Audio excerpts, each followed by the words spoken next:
Spotlight. Right, I've spotlighted Julian. We are recording, so just to let you know, we're recording this video so everybody can watch it at a later stage during the course of the next month. If you do not wish to be seen on the recording of the video, you can switch off your camera by pressing stop video. The next thing to say is if we not stay muted, apart from Julian, myself and Steve Robinson, who are hosting the meeting. If you want to do any questions, please do so by using the chat facility, which is at the bottom of the screen in the middle. It's like a little text box, and you can type your chat message, press return, it'll pop up, and as soon as we get the opportunity, we'll speak to Julian, who will hopefully give us a good answer. And anyway, Julian, how are you today? Yeah, fine, thanks, Tony. Sorry about that bit of a oops at the start, but I've just gone and logged into the previous meeting I'd just run again. I did wonder, but I was sure that you'd have it under control. No, totally out of control like normal. Right then, Julian, we're going to talk about your layout, Loch Lochy, and its conception and creation. How did you get into doing O-gauge? Well, I suppose like a lot of people of my generation, we had the low gauge train set. I think I had one, well, from as early as I can remember, probably when I must have been about 3 or 4 or something like that. I think it was just a little 08 Triang shunter and a Britannia, I think, and a circular track. And then it sort of grew a little bit as I got older to take over one wall of the bedroom. But then, like most of us, I guess, when I was about 14, 15, other things started to take an interest. I became more involved in electronics and radio, which eventually became my career. And then when we were about 30, I suppose, my wife and I moved back to my hometown of Colchester. And when we had children, I thought, oh, I wonder if I've still got my 00 trains. And I think I found them in a box in my parents' loft. And the bug started again. And I guess it was probably about 5 or 6 years after that I came across a Barkman Brassworks 08 shunter.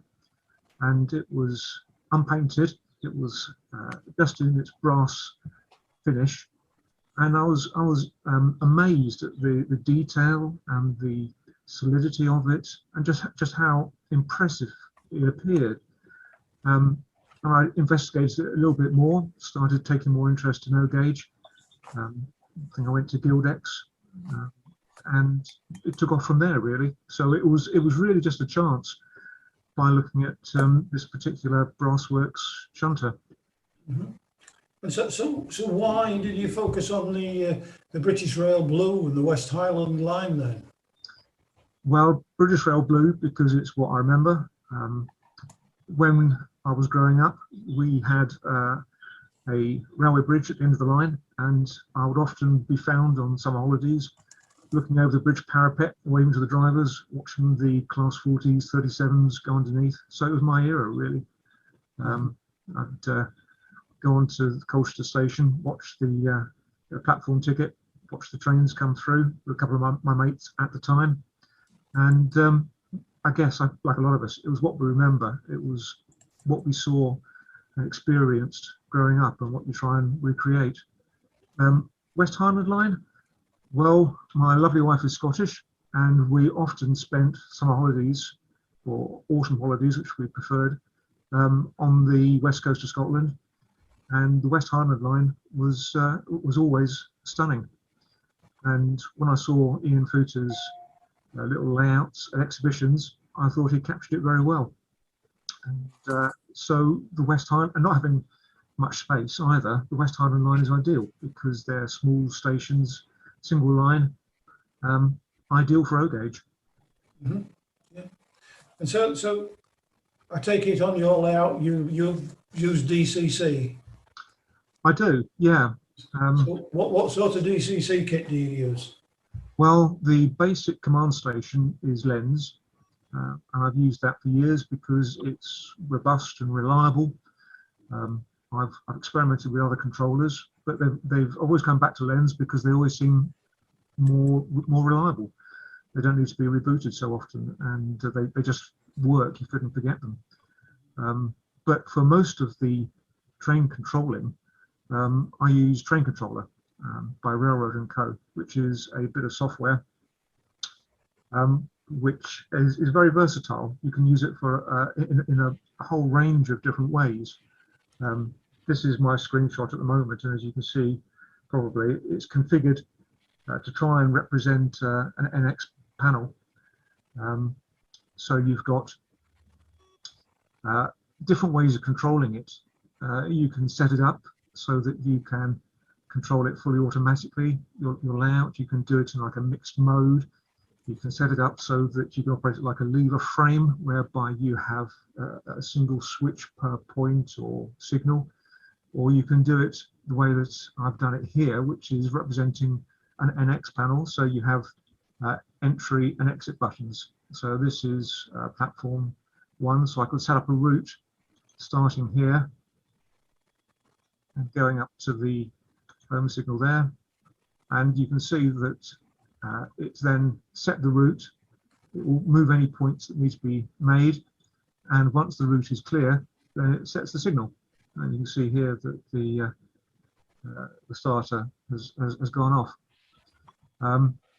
So it also shows things like the blocks where locomotives are. And you've got, well, it's as complicated or as simple as you want to make it, really. You can control things via DCC directly.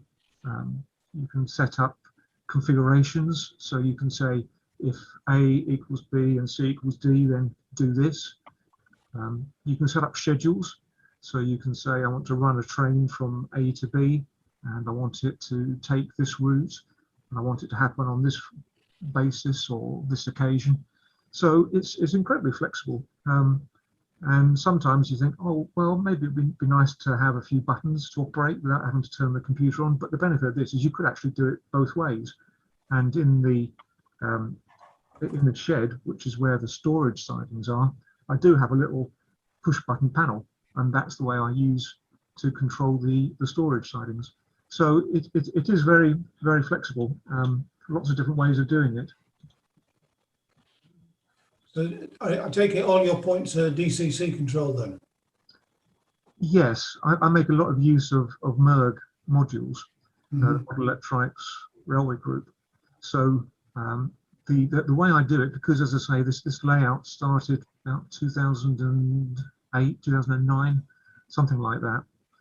So the way I do it, and it's probably not the way I would do it now if I was building from scratch, is you have a module which operates the cobalt point motors, and they're operated by effectively a switch contact on or off.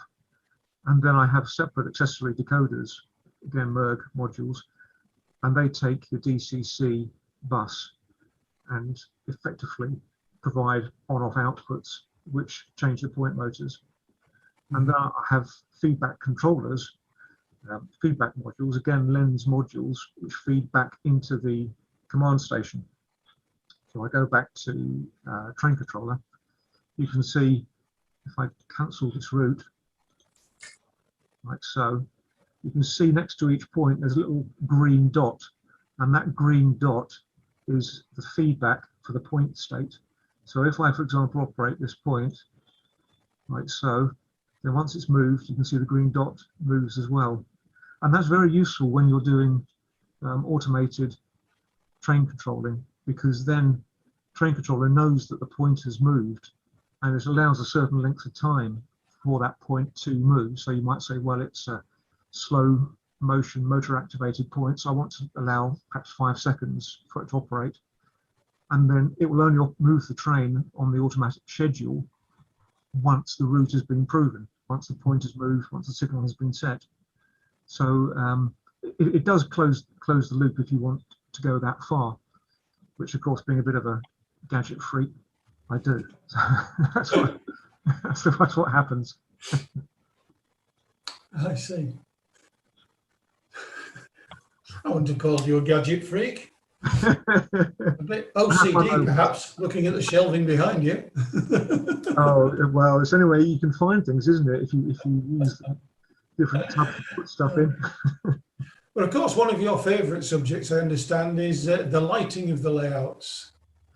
Yes, yes. I think that the layouts are a bit like theatre in that you're presenting something. You're presenting a stage upon to present your model, your layout, your impression of reality. And I think modern lighting these days is incredibly flexible, incredibly versatile. So again, I made some investigations a few years ago when I was starting to look into this, and when LEDs were becoming much more controllable and much more versatile, and you started to get some very bright different types of LED lighting, both in tapes and also in bulbs and different other fixtures as well. And then, you know, my mind starts to think, well, there must be a way of controlling these as well, because you want to have a little bit more than just an on-off switch. And again, that led me down all kinds of rabbit holes. And eventually I came across some software called Magic Q, which is by a company called Camsys. And they basically make large lighting desks for theatres, but they also make free PC-based software, which replicates their lighting desks and also allows you to control the lighting directly as well. Basically, if I show you the software, it's probably the easiest thing. Yes. So this is a screenshot of the software as it is at the moment, and it looks a bit daunting. I have to say it is quite daunting because it's really designed for theatre lighting professionals. But like most things, you know, if you spend a bit of time playing about with it and looking at the tutorials, then it becomes more intuitive. Although I have to say, if I make changes on it or need to make alterations, then I usually have to go back to a YouTube tutorial or something like that. Mm-hmm. But it's basically what you do is you have different lights. So my lights might be LED tapes, which I use for over the lighting, over the layout. I've got some photographs here I can show you of the different things that I have.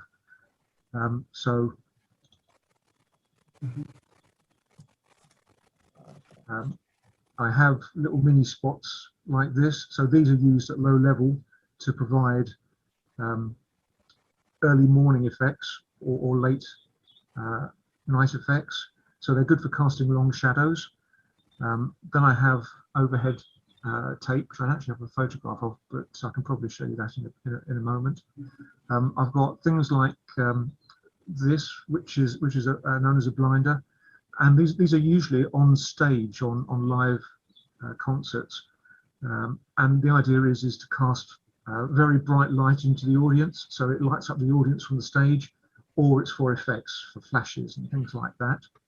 And I've recently been experimenting with moving lights, which again you can control the direction, the color, the intensity, and again, I'm still early days of experimenting with them, but again, they look quite promising for different lighting effects.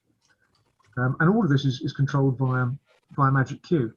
And what you can do is you can set up your different lights in here, and then you can create different cues, as they're called. So this is a specific sequence of cues, and it's used for running through the lighting on the layout. So probably if I set it in motion, that might be the easiest thing. So again, it's controlled via a fader here, but you can also start it on the switch. So I'll start the cue sequence, and I'll switch back to the layout, and you can see if I switch between the two, you can see what will happen. it's difficult to see exactly what's happening because the little webcams I'm using are actually compensating for the falling light levels. So you won't actually get exactly what I'm seeing here, but I promise you it is getting a little bit darker. And you can see that the queues are stepping through. You see that's 87, 88, 90% through that particular queue. And you can control all of this. It's switching on to the next one. And you can see that the lights are showing up more in the carriages now and in the locomotive cab as the levels dip.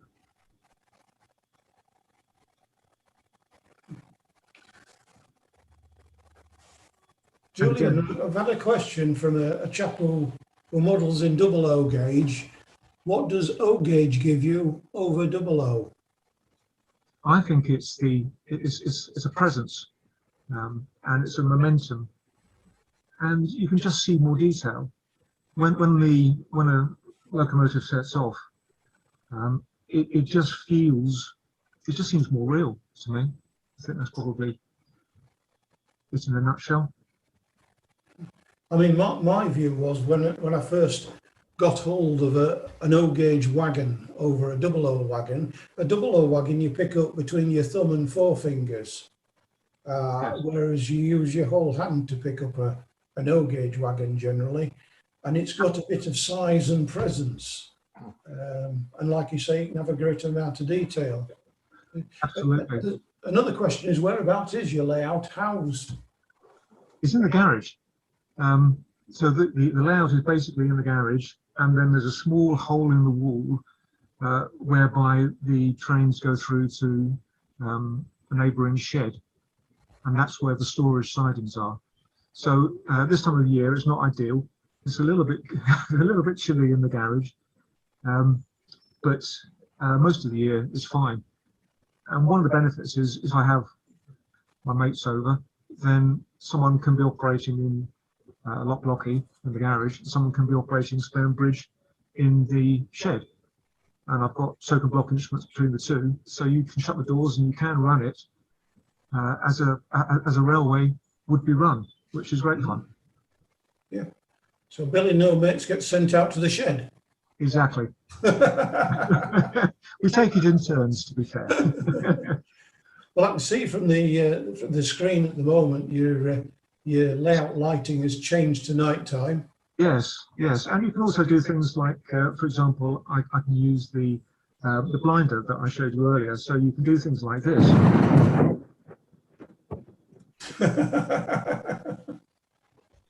which is all good fun. Does it go out to exhibitions, Julian? It used to when Ian Footers was owned it, but because of the size these days and because of the way it's grown, no, it's really a stay-at-home layout. But having said that, we're thinking of moving house, so it's going to have to move at some point, which will be interesting. Right. So what I'm doing now is I'm just stepping back to the queue sequence stopped at that point overnight. I've started it up again, and you can see now that those spots I was telling you about are starting to create an early morning sun feel as it casts long shadows across the station. And you can vary the speed with which this happens, and you can control lighting individually as well. So it's pretty flexible as to what you can do with it. Very clever.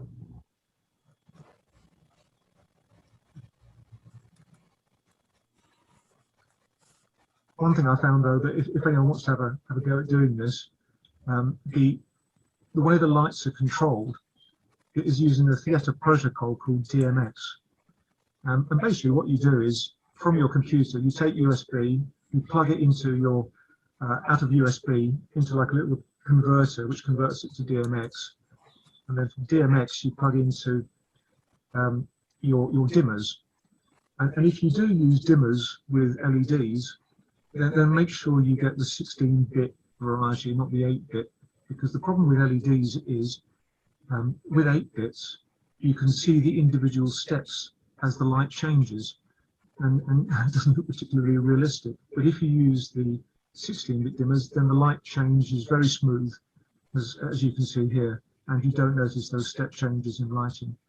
So if anyone wants any more information, then just get in contact with me, and I can show you, or I can give you the little benefit of my little experience. Well, if anybody does have any questions for Julian, if you want to use the chat facility and send us a message to everybody, that way everybody can see the message you're sending, it'd be very helpful.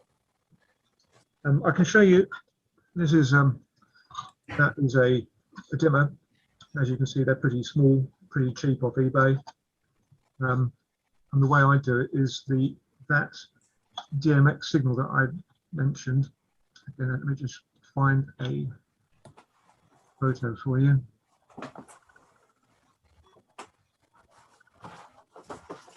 So that Dmx signal goes into the top of this box of tricks here.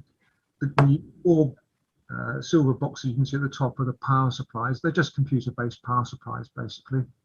And then underneath them, where you see the red numbers, they are for Dmx dimmers. So they take that Dmx signal, and you can then feed the power from those power supplies. It's all 12 volt into those dimmers, and then they come out of the sockets at the top there to go to different LED lights. And like I say, it's all 12 volts with the exception of things like the blinders, and they're mains powered, but again, they just take the Dmx signal, which you can daisy chain from one device to the next. So it's all pretty straightforward, really. Pretty straightforward, providing you're a lighting expert. Well, I enjoy learning about these sort of things, to be honest. It's good fun to try and work out, how to do it, and then it's good when you've actually sussed it out and can understand how to do it and see the benefits of it as well. Because ultimately it's for the layout to make it a bit more realistic, a bit more fun. Yeah, well, it's like learning about the DCC side of things. That starts off at a particularly steep learning curve if you've come from analogs into DCC, and then you've got the things like sound and smoke effects. I've seen you've got some of your locos have got smoke effects. How do they do those, the smoke effects? The smoke I use Pete Clark smoke units. They're actually made by MTH, I think the company is, in America. Let me just see if I can find one for you. It's in one of these boxes probably somewhere.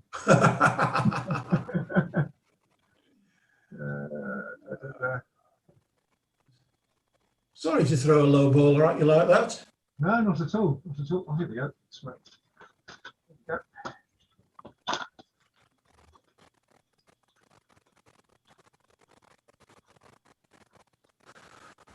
Pete Matcham has said, is it possible for you to upload some more short videos to YouTube, as they're superb, thanks.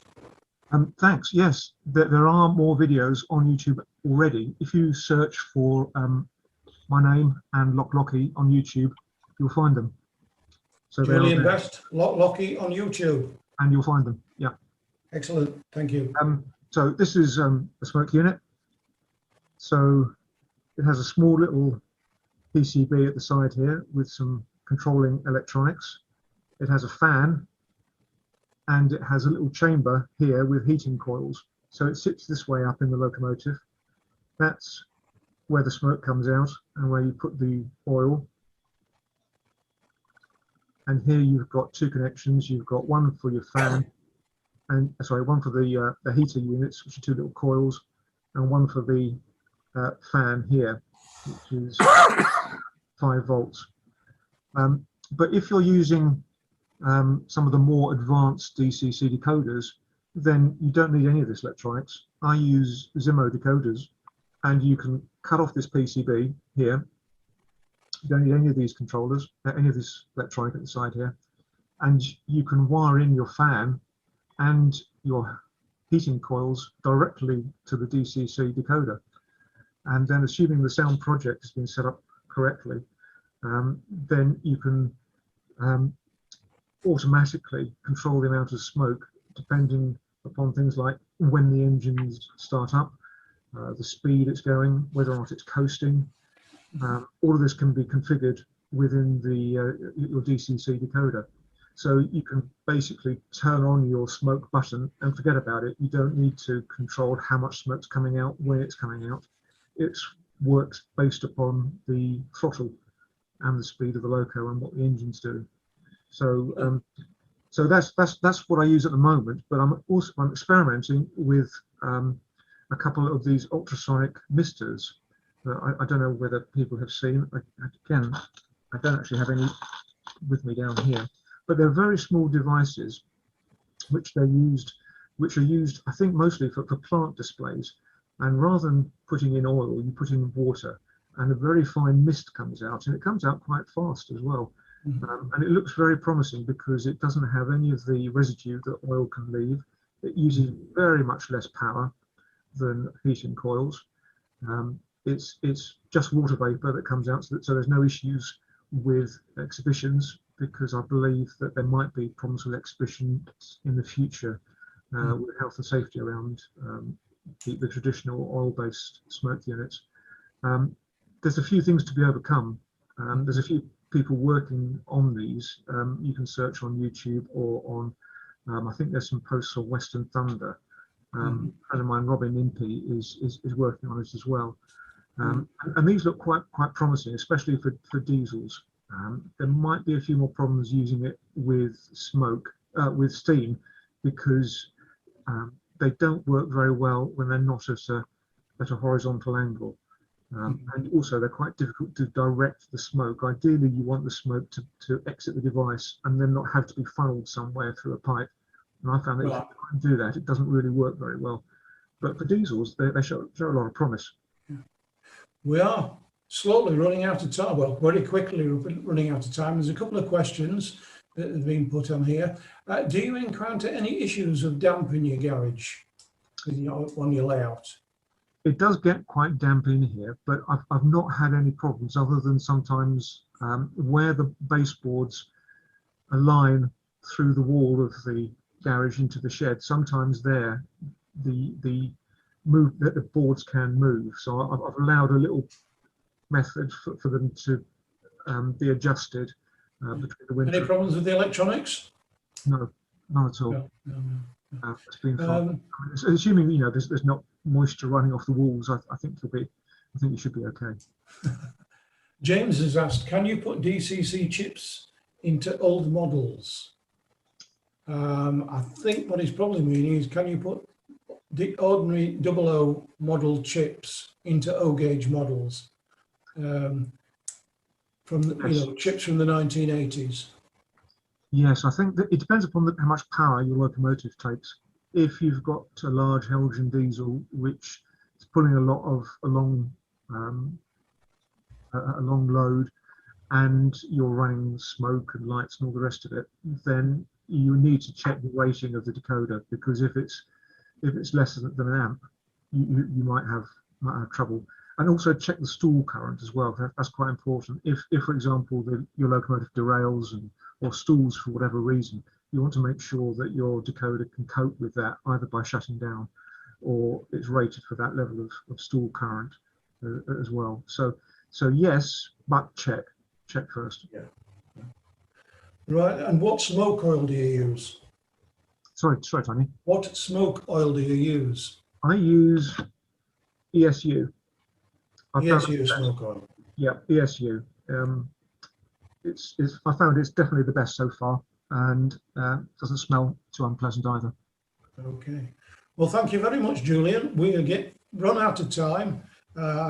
Can't really go on because I've got another Zoom meeting to go on to in a few minutes, and hopefully when I get to that one, I'll go to the right Zoom meeting. You're welcome. I do apologise to everybody for making the mistake at the start of this meeting, and I hope you've enjoyed it.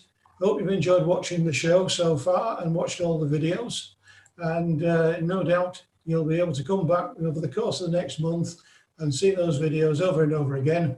And thank you, Julian, for letting us see your layout and giving us a talk through about the systems of use. You're very welcome. And just to say that I'll put a video that I made, but we haven't had time to view, about AutoKen, which is my block token instrument system. I'll put that onto YouTube as well. So if people want to search for Loch Lochy Julian Best on YouTube, Right.